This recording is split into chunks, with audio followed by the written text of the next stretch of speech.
Então, eu trouxe aqui um estudo, que é um estudo feito, um estudo de base populacional feito aqui no Brasil, tá? É bem recente, ali de 2022, e que eu acho que ele ilustra bem o resto da literatura para a gente pensar e dimensionar o tamanho desse problema, digamos assim, né, que são os anticolinérgicos. Lembrando que os medicamentos, eles estão aí para nos ajudar, né? Os medicamentos anticolinérgicos, eles têm funções importantes.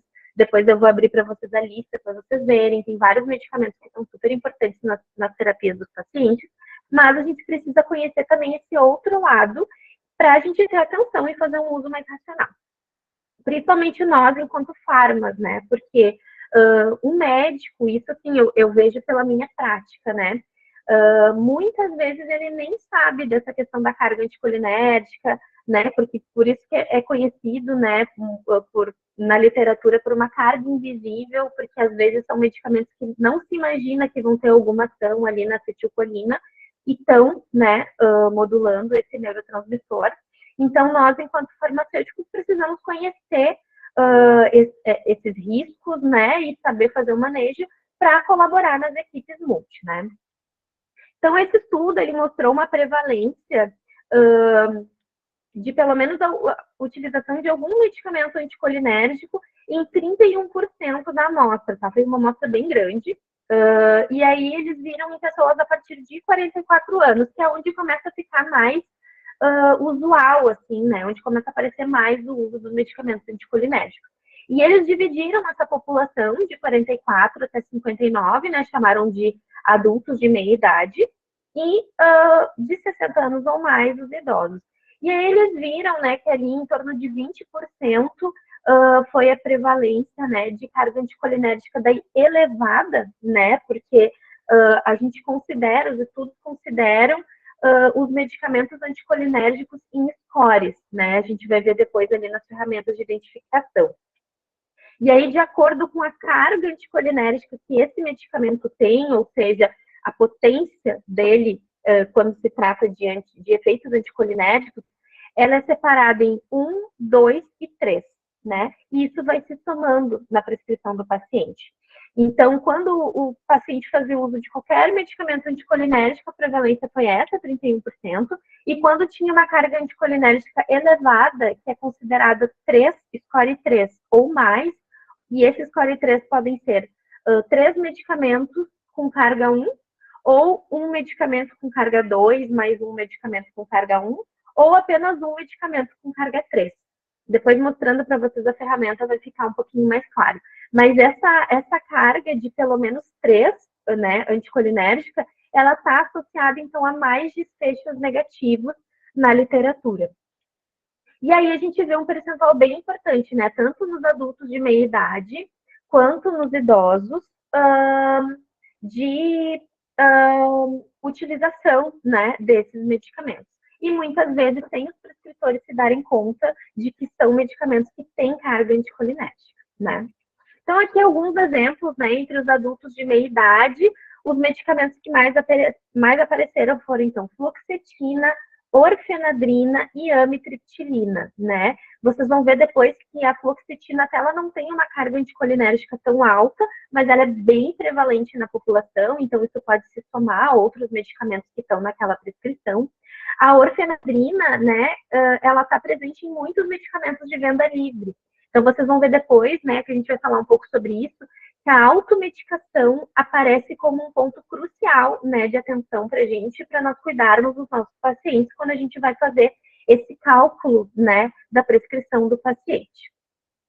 A amitriptilina também é um antidepressivo bem utilizado, tanto a fluoxetina quanto a amitriptilina estão na Rename e na Remume, né, aqui no caso do município de Porto Alegre, então são medicamentos bem prescritos também. E nos idosos, né, os medicamentos de destaque foram o clonazepam, que apesar de ser um benzodiazepínico, ele tem uma carga anticolinérgica baixinha, mas tem, e ele é muito utilizado, né, não só por toda a população, mas especialmente pelos idosos. E a amitriptilina também apareceu, né, bem prevalente, porque ela tem várias indicações. Apesar de ser um antidepressivo, ela pode ser utilizada para dor crônica, né, e outras condições ali, no uso mais off-label também. Então, a gente precisa estar atento a isso. Então, gente, nesse estudo, o que eles viram, assim, né, e é uma coisa que eu vejo também na literatura e também reforço, né, pela minha prática clínica, que o que a gente precisa prestar atenção? Quais são os pacientes que a gente precisa ter mais atenção quando a gente vai pensar em efeitos anticolinérgicos? Aqueles pacientes em polifarmácia, né, porque, claro, quanto mais medicamentos utiliza, maior é a chance, né, de uma exposição à carga anticolinérgica. E aí, essa carga, ela vai se somando. Opa, desculpa, me assustei. E aí, quando a gente vai fazer essa análise, a gente leva em consideração toda a prescrição do paciente. Então, se o paciente utiliza ali 10, 15 medicamentos, eu preciso conferir um por um se ele está classificado, se ele tem alguma carga anticolinérgica, né? Então, a polifarmácia, ela é uma questão bem importante para a gente ver.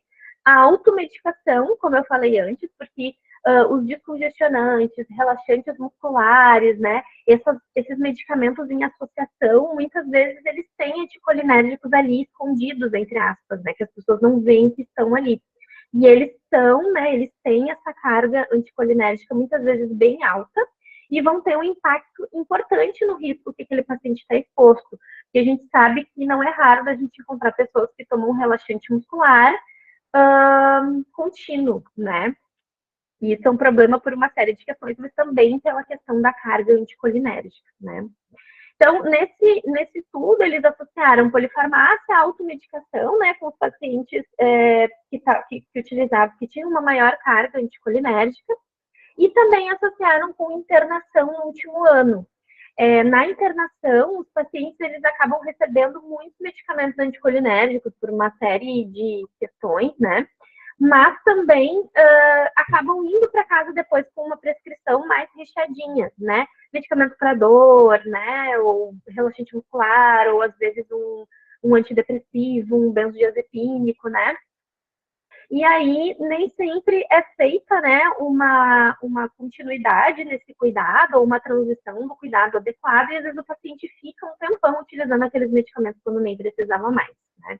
Então, eles viram essa associação com internação no último ano, e aquele pessoas idosas ali tá destacado, porque não está mostrado nesse assunto, né? Mas é uma questão que eu acrescentei por um motivo bem especial. A gente sabe que nos idosos os medicamentos têm um efeito diferente por causa da farmacologia do envelhecimento. E um grupo de medicamentos que tem essa ação, né, bem diferenciada nas pessoas idosas são os medicamentos anticolinérgicos, né? Então, eu vou aproveitar para falar um pouquinho mais, né, de algumas especificidades do paciente idoso